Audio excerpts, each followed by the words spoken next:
If your accountant has ever told you to cut back on professional development or slash your teacher appreciation budget or your staff development budget just so you could stay afloat, or has told you, hey, you probably can't go invest in that program, please listen. The problem is not that you're spending too much money on your people or yourself or your investment or your support system. It's that your school has invisible money leaks that are draining your profit, leaks that no spreadsheet will ever catch or accountant. So I created the 6 money leaks of schools that show you the 6 core areas that schools lose money every single month without realizing it. If you close even one of them, your profits will start to soar without sacrificing your team. Go get it now and stop blaming the things that are actually building your school.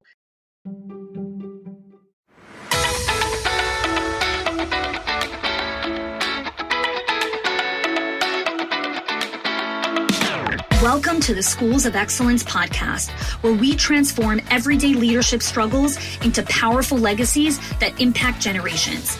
I'm your host, Chanie Wilschanski, a 20-year veteran of school leadership who has helped hundreds of school leaders achieve what many thought was impossible through our signature programs, School Leadership HQ and Enrollment Engine. With our battle-tested frameworks and blueprints, leaders have achieved 90% parent retention, 50% less staff turnover, 15% improved profit margins, and increased enrollment by 25%.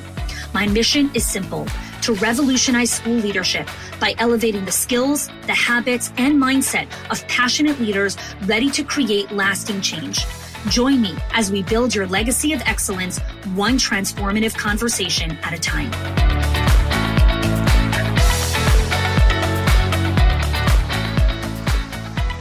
Welcome back to the Schools of Excellence podcast. Today's conversation is with someone who's become a friend over the last couple of years, been a member of our School Leadership HQ program for several years. And I'm going to have her really introduce herself, and then we'll dive a little bit into today's conversation. Hi, I'm Niki Van Cleave. I am the owner of Butterfly Bunch in Metro Detroit, Michigan. I've been in the industry for 20 plus years. Started off as teaching tumbling to preschoolers because I was in school for elementary education. Friend of the family had a childcare center, which I was crazily against. I grew up with parents that were business owners, and all of their friends were business owners. So we all went to work with our parents. Mm-hmm. And again, a friend of the family, business owner, childcare center, finally, come teach tumbling, because I grew up dancing and gymnastics and things like that. So I ended up doing it for 2 hours a week, and I would hang out more and more and more. And the office admin there asked, "Do you want a real job here?" So that's how I got into early childhood. I went from teaching tumbling and I switched my major to early education, ended up being a preschool teacher, ended up being a co-assistant director, went to another place to be a director. That place closed, and then I found the place where I'm at now. I started working as a director in 2004, newly married, a couple of years in, no kids yet, found out I was and realized that was my home. The owner passed away in 2016, and 2014. I purchased it from her estate in 2016 and been the owner since. So I've been in that building. It was 21 years this month, actually. Yeah. Crazy. It's crazy. Crazy. So you found Schools of Excellence. Was it right after COVID? I'm like trying to remember. I think it was towards the tail end. Yes. Yeah. So like beginning 2021, mid 2021 time. Yes. Yeah. So let's go back to that time period, even though it feels like so long ago. What was happening in your center and with you in that time when you had reached out? Right before COVID hit, I was part of a different coaching group, which at that time I needed that. COVID hit, we didn't know what was happening. We did end up having to close down for 6 weeks. It seemed like 6 months, but we stayed engaged with our staff and our parents. We were doing virtual things for the kids at home. Staff was doing virtual trainings. When we opened back up, I just felt like I needed that guidance. As you know, I am big for, I need my accountability. I'm bad for that. And I was reaching out to looking for something.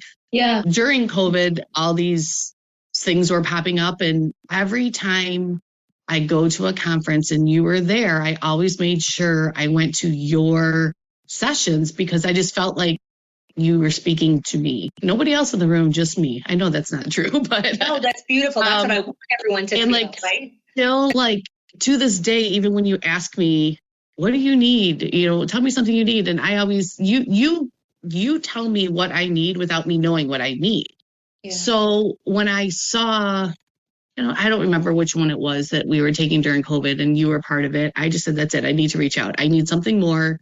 Things are kind of back to the new normal. My center was back and I needed something else. So I reached out and we'll get a call. And then next thing I know, my phone says, Chanie Wilschanski's calling me. And I was not expecting you to call me. I was expecting one of your team members to call. And it was real. It was real. Like you are speaking to me. You were really speaking to me. I don't know. And then I needed something and I think I found my home. Yeah. I found what I needed. You've been through ebbs and flows. Yes. Through so many seasons of life. And I want to really start our conversation really with that. I met you in 2021. You had your center. You had two centers at the time. Well, you had one center, then you opened a second center, then you went through that thing. Your father passed away during this season that we know each other as well. You're on forever life journey of moving forward, of what it means to walk through life in a different chapter. And so we're going to go deep really quickly because, again, we're sitting on the couch or we're just having a conversation. So the reason why I want to start with this is because there's always a reason not to invest in ourselves, not to be part of a container of leadership, not to do something for ourselves, not to pour into us. Walk us through the journey that you've been through. Whatever you do want to share just over the last couple of years as you went through all these different seasons. Well, shortly after I joined the program, I've always wanted to grow personally, professionally, everything. So I had an opportunity to purchase another center. And I know I reached out to you. I did. It was a small center. It's been open for 4 years. And that was hard. That was very hard going from my one comfort zone with my good team. And I'm like, but I felt like I was ready for it. So I was ready to grow. I grew and I put myself back in a classroom. I had one of my teachers that has been with me for years. She actually was a babysitter for my kids. For years and years, I was asking her to move up in the world and she wouldn't do it. And finally she's like, okay. So she became my director at my second location. Phenomenal director. She grew. I watched her grow, which was good for me watching someone, I helped her grow, put myself back in a classroom. So I felt like I stepped back a little bit. I became overwhelmed. I became, just back in the day-to-day, kind of let schools of excellence go. I never stopped the program, but I just I went hiding. Yeah. Yeah. Hiding. And of course, you always reach out. I see you. I know you're there. I'm here for whatever you need. And it was a bunch of up and downs. In the meantime, when one of your summits, it was in Boca. I brought March that of 2022. Yeah. 2022. Okay. I brought that director with me. Yeah. During that time is when my father got sick. It was very hard from January to May. It was a really torrential part because my dad was my rock. Trigger warning, by the way, whoever's watching this, this is a conversation. And this is meaning people are going to have real human emotions here. So please, this is your space, Niki. So.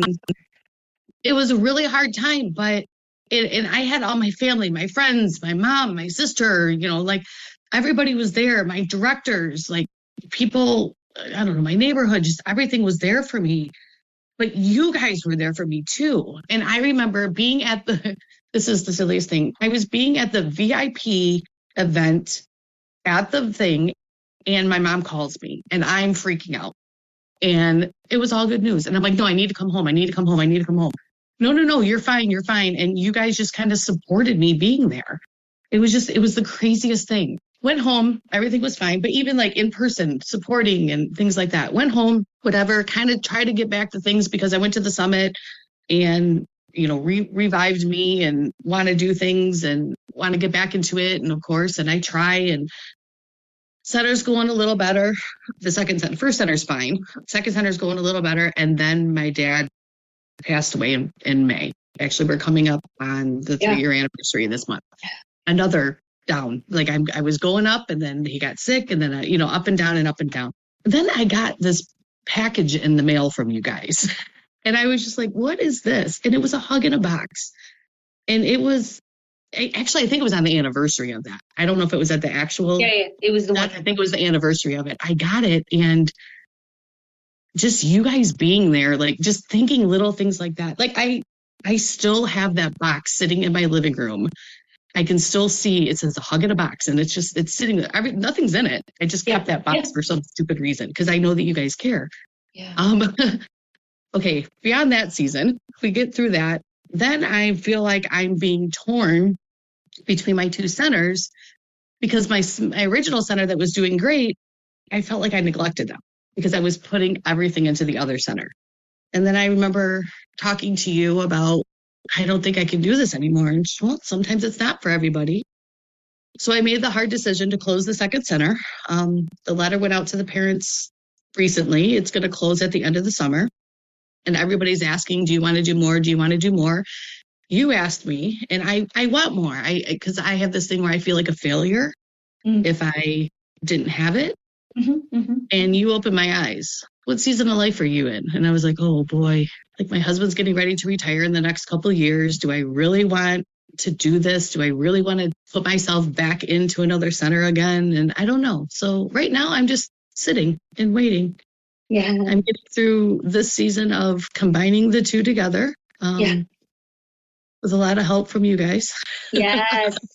Let's unpack this a little bit here for a second. Yeah. I actually want to enter coaching mode for a moment, and then we'll go back to the conversation. That's right. No, because I think this is beautiful, and I think it's the honesty and the realness that industry needs more than anything. I was reading an interesting letter of my husband a couple of weeks ago about taking different pauses during different seasons of life. And one of the things that were very interesting in this letter was this mentor was writing to this person who had said, I'm in this chapter of my life. My father just passed away. I don't know what I want to do with my life. I don't know if I want this to be my career. I don't know if I want this to be my career. And the person was writing, here's the thing. When you're in a pause, when you're taking a pause, whether that's a 30-day pause, a sabbatical, a 6-month pause, here's what you always need to remember. You need to stay anchored to your anchors, whether those are 3 or 4 anchors that keep you grounded and remind you who you are, right? Return to who you are always. Then when you come out of the pause, you haven't forgotten who you are, but you now have the clarity because you paused all the junk and all the other stuff. And so this was going to be actually my next conversation I wanted to have with you, but now we get to have it right here, which is this is the invitation to you to go back to what are your anchors? What keeps you grounded, anchored? And anchors are typically falling in 5 buckets, something around faith, family, friendship, health, and creativity. And you already are doing all these things. But the question is it consistent and is it anchoring you? Because then when you come out of the pause, the clarity is, oh, now I really know what I want to do. Mm-hmm. Yeah, I feel my main center is my anchor. Yeah. I tried, kind of funny, I tried dabbling in multiple centers. I liked it, don't get me wrong. It felt nice to say, yes, I have 2, but it's not who I am. I found out that was an ego thing on your shoulder. Yep. And you learned through the journey that that's not really what you desire. No, I want one amazing center. I've always, I have an amazing admin team. One of them I hired when I was pregnant with my youngest. She's still around. So she's been with me through thick and thin. She's still around. She's been through it all with me. Yeah. And my anchor is that one center. My focus needs to be on that one center to make it what I want, not what I kind of want. Just it's really not good enough. It's got to be what I want. I have 2 directors, from the 2 centers that are coming. We're all going to be one admin team. Obviously, only one director. We're still kind of creating a second role for the other director, but she is a phenomenal mentor to the teachers. Yeah. So after the retreat that we just went on, you talked about a mentor thing. So we're kind of working on to that. build that. Yeah. I think he's referring to the legacy retreat that we have once a year. It's invite only for members. We come together in Florida for a couple days, really just to hang out in the pool, but we do a lot of other things also. So let's go to the 5 gears. Okay. You've been through many iterations, the curriculum of the support journey of how we've really structured training, coaching, community, all of those things. Tell us a little bit about your experience in working through the 5 gears and what it's really done. Then we'll dive a little bit deep into the money leaks, which is under the financial gear. But let's go 5 gears high level first. Okay, so first of all, when you switch over to the 5 gears, it's my favorite thing ever. Like the pyramid, don't get me wrong, it was good. Survival, disordered, all that thing was good. But the 5 gears, I'm a black and white person with my own gray in there. And that own gray in there. My own gray. You gotta put that, Nick. That's good. That's good. Okay, go ahead. The 5 gears I love. It's very simple, so I don't have to hop. Before it was you hop on a call and we're talking about this. Oh, I got to work on this. No. We have guidelines. We know where we're working. In the beginning, it was financial. Financial's always been my. Can you tell us what the 5 gears are for those that are listening that don't know? Sorry. Yeah. Financial, staff retention, parent retention, strategic growth, and oh my gosh, what's the 5th one? Okay. Enrollment. Thank you. I haven't worked in that gear yet. It's okay. It's okay. I should know the 5 gears, right? It's okay. Yes. Go ahead. Yeah. So financial was my big thing. So I knew immediately, even before taking the diagnostic, that I needed financial. So we had financial, and then we did strategic growth because we were switching over to a new platform of our parent engagement system. They were switching, so we were switching. So I knew that I had to focus time in there. And then it's funny because my director would come to me and say, hey, I feel like I'm failing in onboarding my new staff. We need to work on that. I'm like, great, let's get through this first, and then we can work on that. Because in the past, I would be like, okay, let's start doing that too. And then I would have my stuff spread all over and spread thin that nothing would get done. So I like the fact that you can only work on up to 2 at a time. And we're really only working on the financial, but I put strategic in there because we were switching over. And it really focused. And now I can say we focus on the financial. I took the money leak assessment. I found out where our money leaks were. What are your money leaks? Yeah. Oh, it was in supplies. It was totally in supplies because interjecting here for a second. For those of you that are listening, we're going to link in the show notes the 5 gears diagnostic and the money leaks diagnostic. Both of those things are tools that Niki has used to get the clarity and the systems that she needs. So yeah, go ahead. The money leaks, I knew I had money leaks, but I didn't realize how bad I had money leaks. Everyone had a credit card. Everyone could just, if you need it, go buy it. Well, there wasn't any systems to how we were buying things. And I ended up doing a freeze, no spending freeze unless it came through me. Okay. I met with our chef and we set a budget. I asked, what do you need? How much you need it? When she's like, sorry, I'm going to interrupt you for one more second. Yeah. So one of the money leaks are control. No, it's okay. For people that are listening, right, and don't know. So there are 6 money leaks. And after Niki took the diagnostic, right, there are specific areas that you wanted to work on, right? So you met with the chef. Why did you choose to meet with the chef? Like, what did you want to create? Like, it's not like after you listen to the call, it's like, well, everyone should go meet with their chef. No. Like, what was the reason?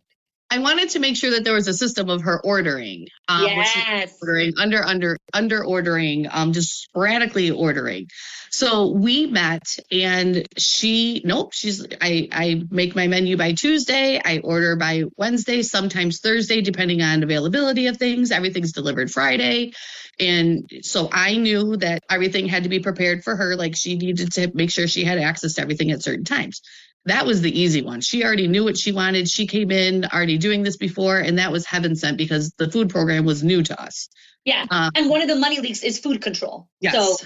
So that one was good.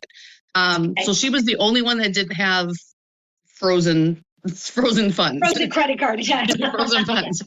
Everyone else, everybody was ordering things. So it was, you had to come to me to approve something. And in the meantime, for supply leaks, my assistant director I, I love her to death, but she hates working with the money. So this is the perfect person to give it to because she was going to be so strategic and make sure all the I's were dotted and all the T's were crossed. And she hates me for it, but she rocked it. Come to find out, after meeting with our financial people, I don't remember the financial people, your bookkeeper, your accountant, your tax strategist, yes. All three.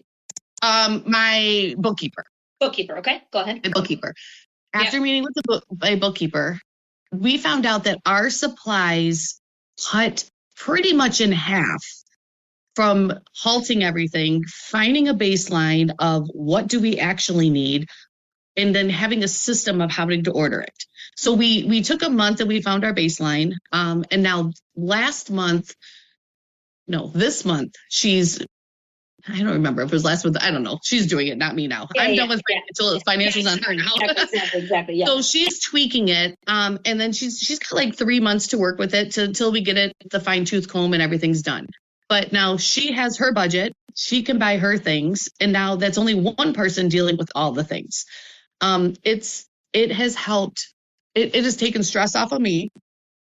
I know what to expect to come in. I know when the diapers are coming. I know when the food is coming. I know, when supplies are coming. And I don't have to worry about it. I don't know. It's just seeing those numbers of it cutting in half, like, just shocked me. And then when I told her, because she hates let's hold that thought for a second. No, there's so much good here. So I just want to double tap on that for a second.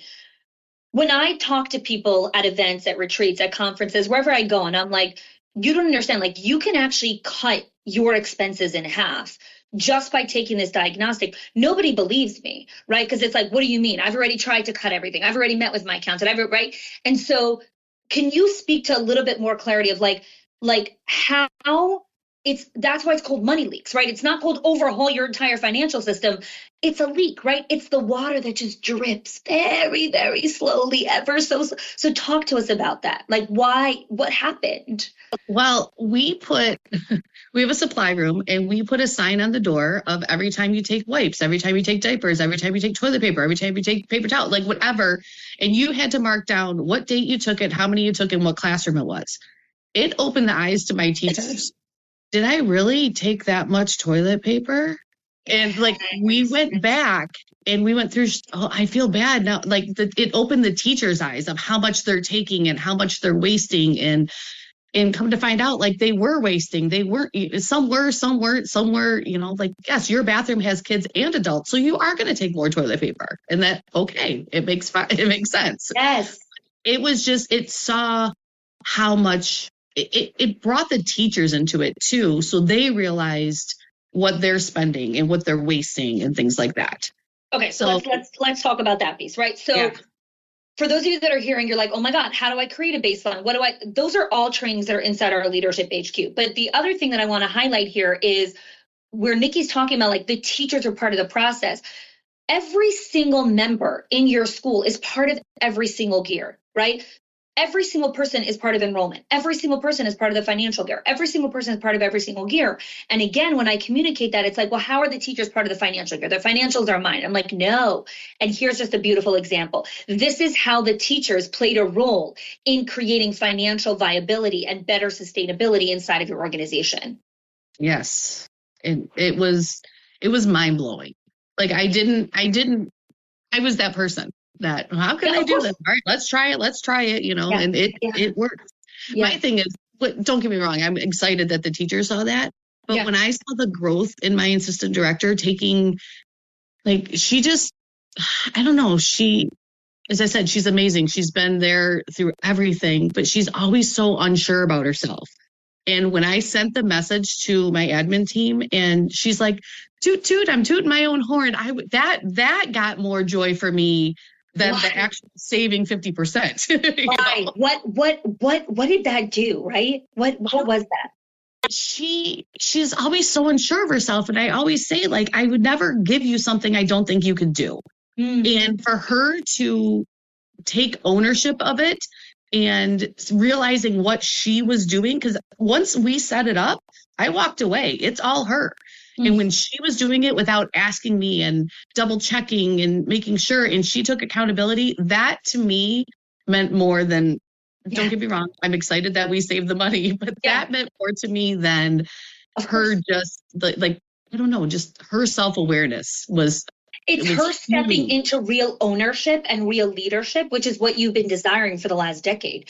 Every single owner wants their team to feel the buy-in, the ownership, the real pride in their work. And here she was showing, I'm tooting my horn. I'm finding pride in my work. There's no greater feeling than that. Yes. That to me was worth it all. Yeah. And I know that sounds really silly, but it's amazing, right? So let's talk a little bit about your own evolution as a human, right? Because one of the things that I always talk about in Leadership HQ is that you're not just joining this program to make your school better and learn the right systems, and you will, that will be a byproduct.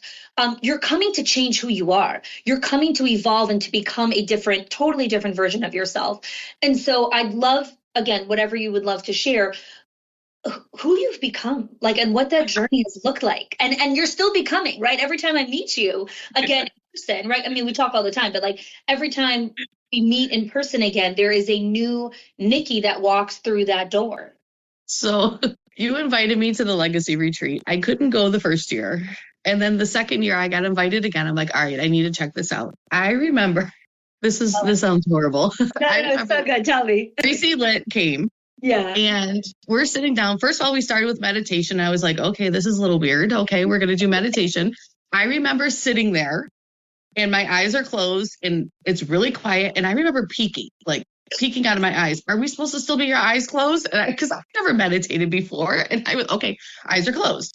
And then you do a session, great as always. And then Tracy comes in and she's like, we're going to reset your vagus nerve. And I'm like, what did I sign myself up for? I was like, oh my gosh.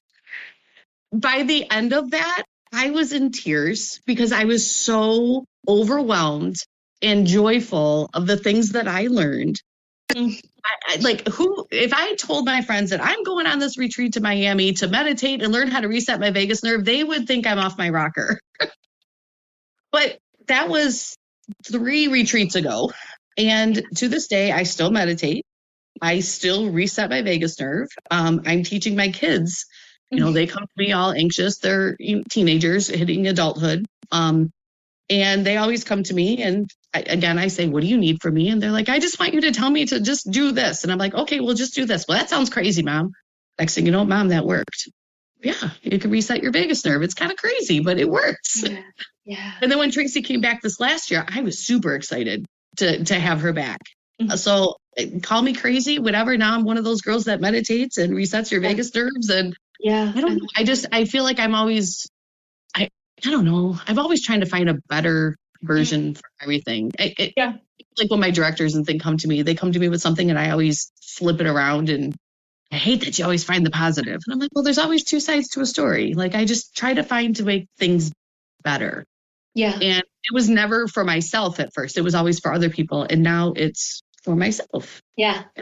There is a genuine curiosity and humility that needs to come when you're joining a container like this, right? Because they're like in a coaching relationship and in a community, which we're going to talk about in a minute, there has to be a vulnerability of like, okay, the way I've been doing it until now maybe has worked until now, but if I really want to get better and I really want to do things better or grow or whatever it is, I'm going to have to entertain the thought that I might have to do something a little bit differently. And that is really hard, especially when your entire identity is wrapped around, but I'm the fixer, but I'm the problem solver, but I've always figured it out. But like, it always works out in the end. But. How have you slowly dismantled that belief structure and entered a space where you're like, I'm here, I'm the sponge, like, tell me. So I am the person that I was the fixer. Right. So let's talk about that, right? You were the fixer, right? I kind of still am. Like it's one of those habits that it takes a while to break. But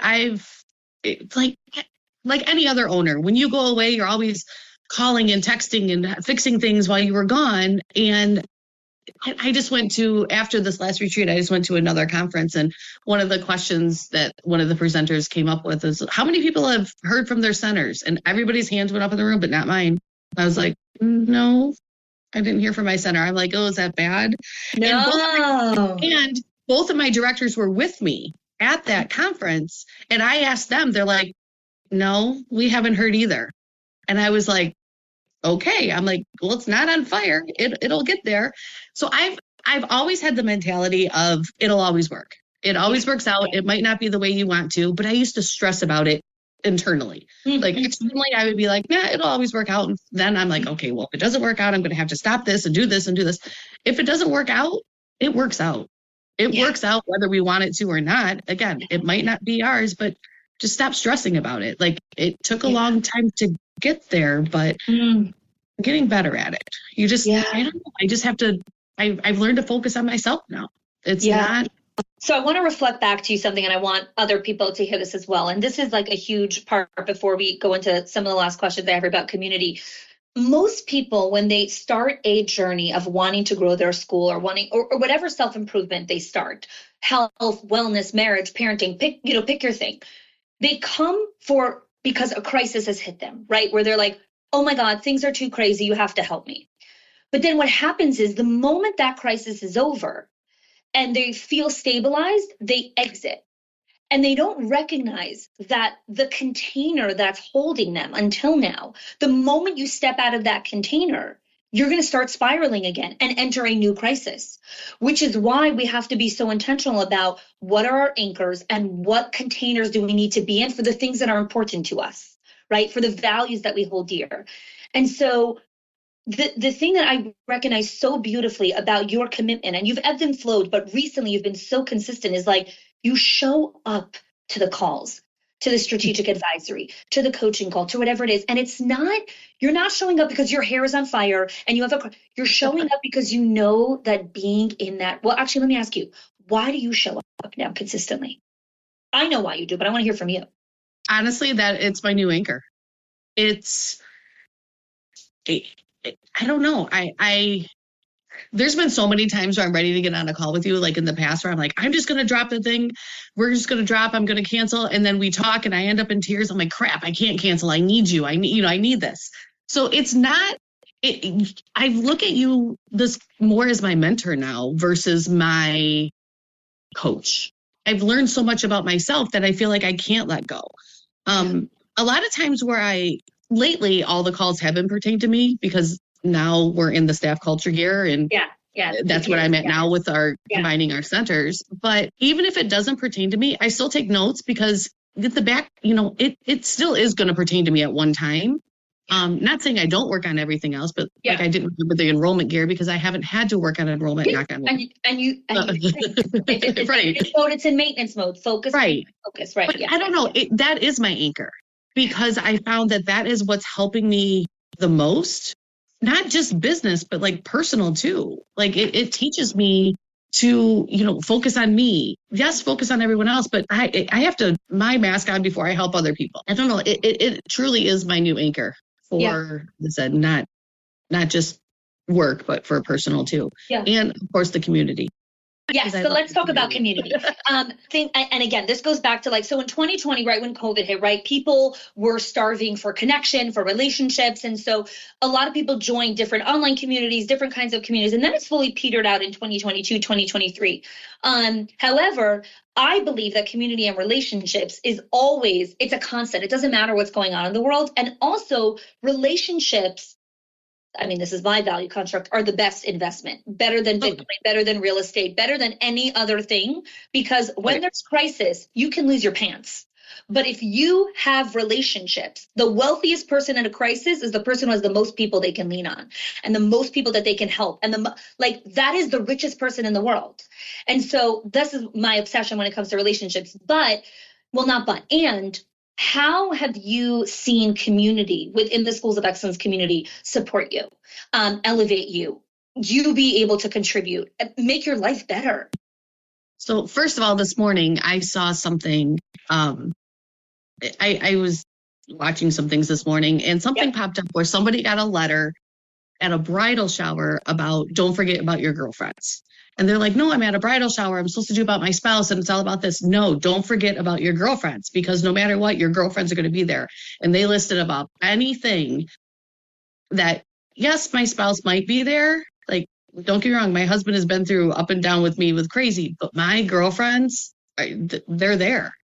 And from this community, first, when I joined this community, I had a few girlfriends already in this community that I still talk with, but I got more now. I have more in my village.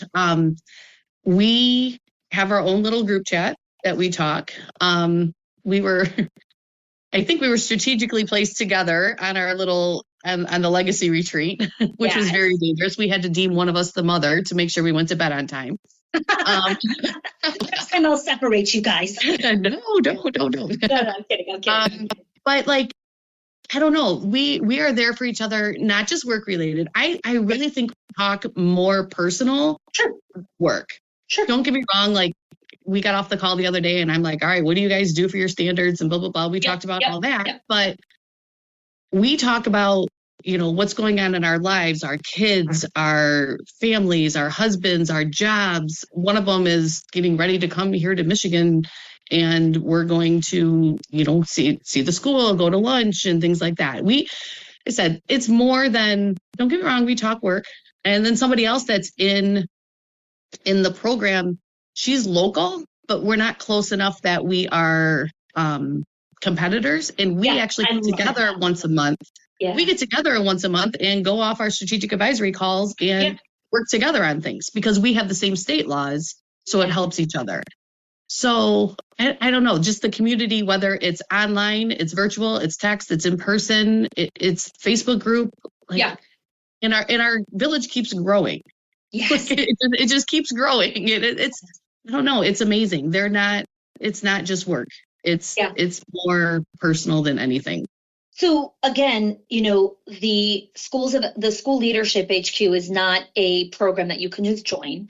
There's an application process, there's a phone call, there's a conversation. And the reason for that is because I am very, very strategic about who we allow and invite into the community because relationships are so key to anyone's success.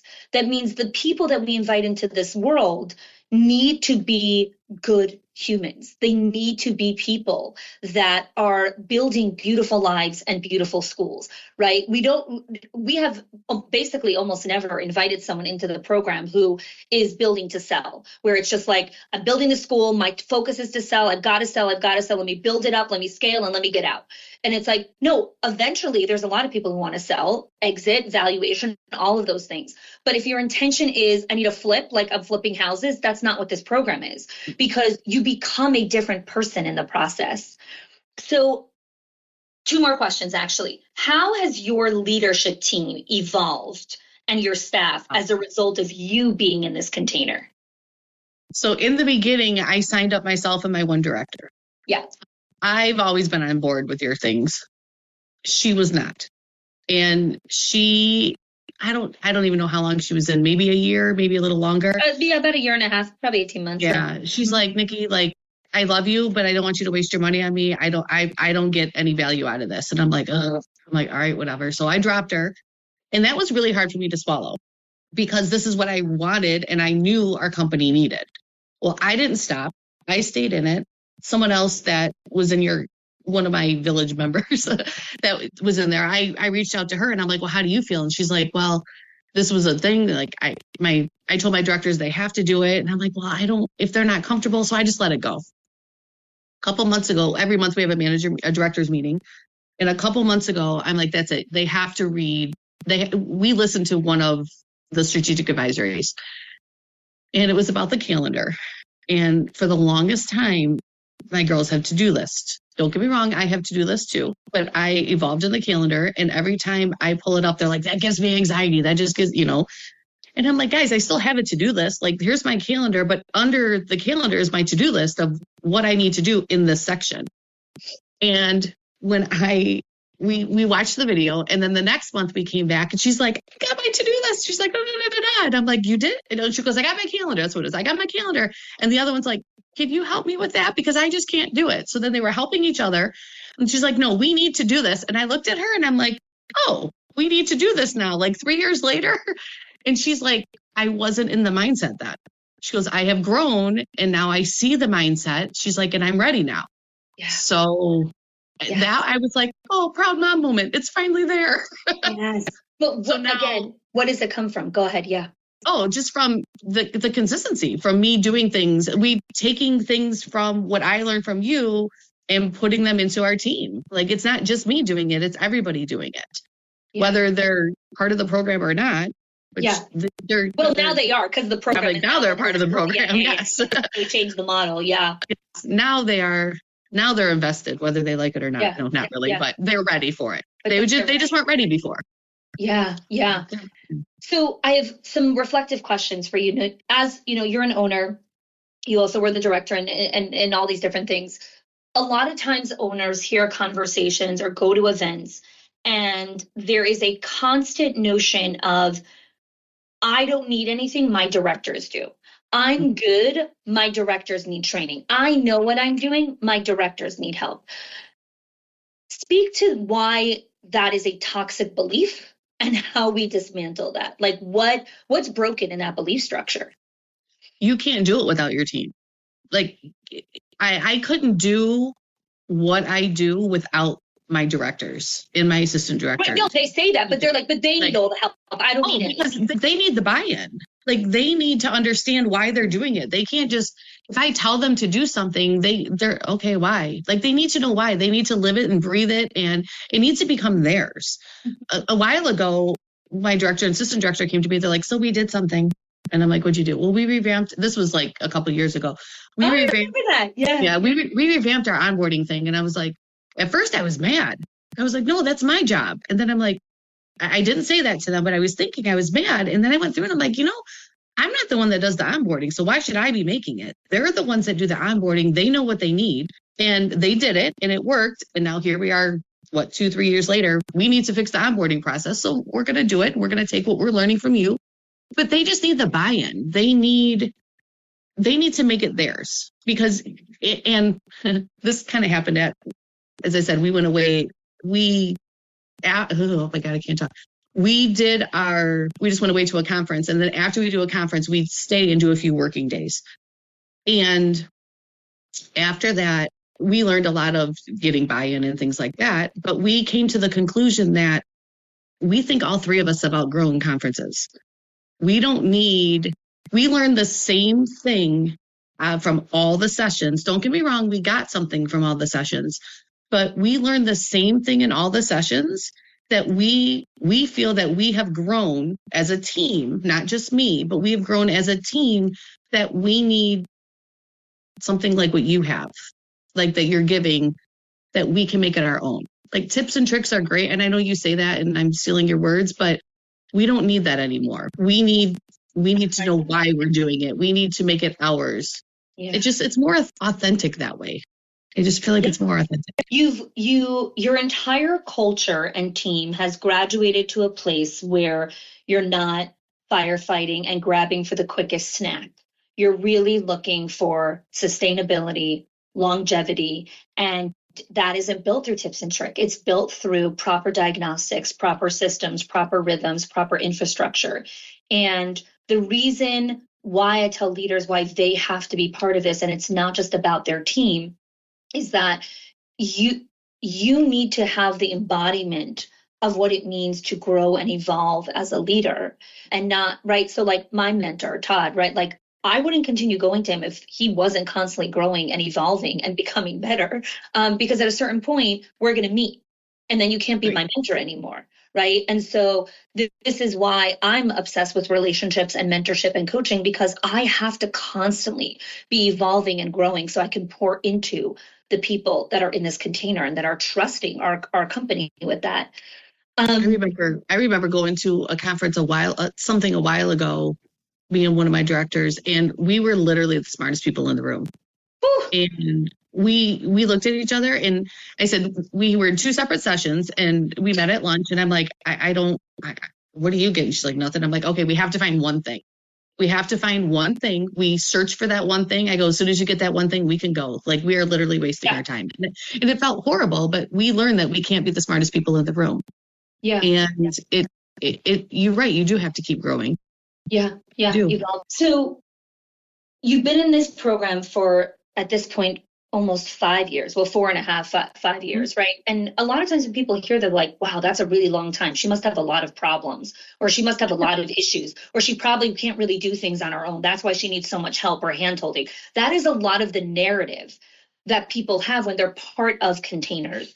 So I want you to speak to that for a moment. And then I have one final question. I do have a lot of problems, but that's no, I brought this up because it's all not true, right? So I want you to speak to that piece because I think it's so important. I am human. I do have problems, but it's, right. Yeah. I don't know, like this community helps find them before they actually happen.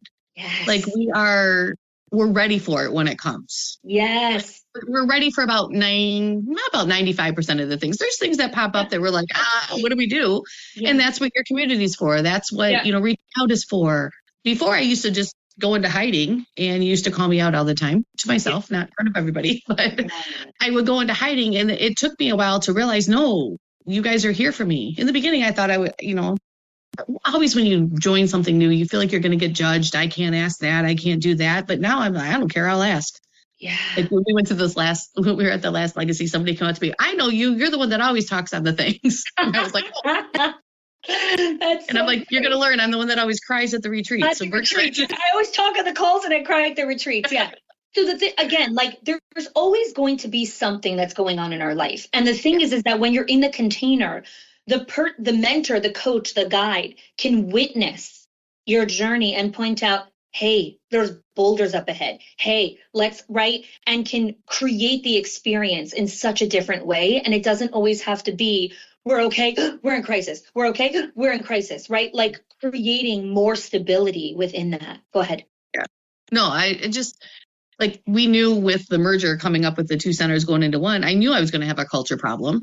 And ironically, you switched over to the staff culture gear at the perfect time. I'm like, this is great. Yeah. So we need to work on this now. Yeah. Before we go. Yeah. So like, what I need before I need it. Yeah. And I think that's the beauty of the framework of the 5 gears of the schools of excellence and myself and the other coaches, that there are so many people who can say the same thing that you're saying, which is, I feel like before I need it. This is exactly what I need. I feel like you're talking only to me.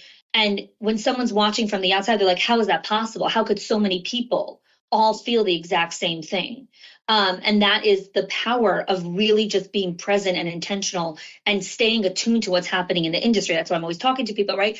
And it's understanding how to leverage that superpower in such a real way that creates that kind of transformation. And that's hopefully what I continue to help support our members doing, is like, what do you need? Like what takes you to that next level? Yes. For the person who's listening, who's been on the fence, who's heard a lot of conversations with clients, who has, watched the Schools of Excellence podcast for a long time, who's been to all the things, and they're like, I need something different. I don't know what it is. Talk to the person who's sitting straddling both sides of the fence right now. Well, first of all, if you found the podcast and you listen to the podcast, that's step one. Like if you're already interested, you're in the right spot. You've already invested this much. Just, you need to make that leap, because if you're looking for something different, this is definitely different. Different is scary, but different is good. So I would just take that leap. You never know until you try, and it might not be for you, but I very rarely find someone that it's really not for. Yeah. Yeah. Niki, thank you so much. I always enjoy connecting with you, and I appreciate you sharing honestly, real, vulnerably, just your entire journey throughout these last couple of years. And I'm looking forward to your next chapter and see, who we meet in a couple months from now. Yes, me too. Thank you. We had a client that we worked with, and she was really struggling with profitability. She kept raising tuition. She actually did 3 tuition increases within a 15-month cycle, and she still could not catch up. So I helped her work with our 6 money leaks in schools, and she only used 3 of the 6 money leaks and cut her expenses by 50%. 5-0. She did not fire anyone, she did not slash any of her programs, and she did not work more hours. Again, the 6 money leaks are not hacks or spreadsheets. These are patterns. They are small decisions that feel so normal that your school does, but they quietly drain your school's profit. So if you've ever wondered why you're working so hard but still not seeing the return, this is your first step to clarity. Click the link in the show notes and find out what it's actually costing you.